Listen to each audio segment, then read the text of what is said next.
নেপালের মদনাশ্রিত মহাসড়কে ভোররাতের দিকে ভূমিধস শুরু হয়। ভারী বৃষ্টিতে বন্যার পর আরও খরস্রোতা হয়ে পড়ে ত্রিশূলী নদী। ভূমিধসের সময় সেই সড়ক ধরে যাচ্ছিল দুটি যাত্রীবাহী বাস। এক পর্যায়ে রাস্তা থেকে দুটি বাসই ছিটকে পড়ে যায় নিচের উত্তাল নদীতে। কর্তৃপক্ষের ধারণা, বাস দুটিতে চালকসহ মোট ৬৩ জন আরোহী ছিলেন। খবর পেয়ে দ্রুতই ঘটনাস্থলে পৌঁছান স্থানীয় প্রশাসনের কর্মীরা।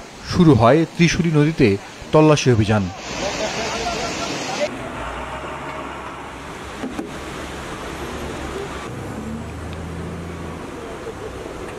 তবে অবিরাম বৃষ্টিতে অনুসন্ধান তৎপরতা চালাতে নাজেহাল হতে হচ্ছে উদ্ধারকারীদের। ভূমিধস ও যাত্রীবাহী বাস ভেসে যাওয়ায় দুঃখ প্রকাশ করেছেন প্রধানমন্ত্রী পুষ্পকমল দাহল প্রচণ্ড। সংশ্লিষ্ট দপ্তরগুলোকে প্রয়োজনীয় নির্দেশনা দিয়েছেন তিনি। গেল কয়েকদিনে বন্যা ও ভূমিধসের কবলে পড়েছে নেপালের বিভিন্ন অংশ। এতে সম্পত্তিরও ব্যাপক ক্ষয়ক্ষতি হয়েছে। দেশটির আবহাওয়া দুর্যোগপূর্ণ থাকায় কাঠমান্ডু থেকে ভরতপুরগামী সব ফ্লাইট বাতিল করা হয়েছে। নেপালের স্বরাষ্ট্র মন্ত্রণালয়ের হিসেবে চলতি বর্ষা মৌসুমে বৃষ্টিজনিত দুর্ঘটনায় কমপক্ষে ৬২ জন নিহত হয়েছে।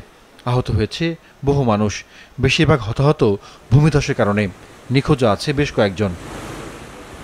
জাহিদুর রহমান, মাছরাঙ্গা নিউজ ডেস্ক।